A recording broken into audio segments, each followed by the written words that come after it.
எண் தொடரில் தவறாக இடம்பெற்றுள்ள எண்ணை கண்டுபிடிக்க. கொடுக்கப்பட்ட எண்கள் கவனிங்க.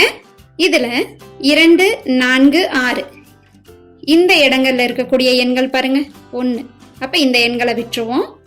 1, 3, 5, 7 இந்த இடத்துல கொடுக்கப்பட்ட எண்களை மட்டும் எடுத்துக்கிட்டு நாம தொடர் வரிசையை அமைக்க முயற்சி பண்ணலாம்.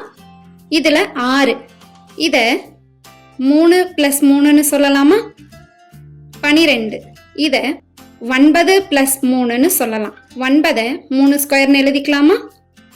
அடுத்த எண் பாருங்க 27 + 3ன்னு சொல்லலாம். 27 3 கியூப்னு சொல்லலாமா? இந்த இடத்துல பயன்படுத்தப்பட்ட அமைப்பு என்னன்னு பாத்தீங்கன்னா 3னுடைய அடுக்கு + 3. அப்ப 7வது இடத்துல வர வேண்டிய எண் 3ன் அடுக்கு 4 + 3 தான் இருக்கணும். 7வது இடத்துல அமைய வேண்டிய எண் 84. ஆனா தொடர்ல கொடுத்திருக்கிறது 89. அப்ப இங்க தவறாக இடம்பெற்றுள்ள எண் எதுன்னு பாத்தீங்கன்னா 89.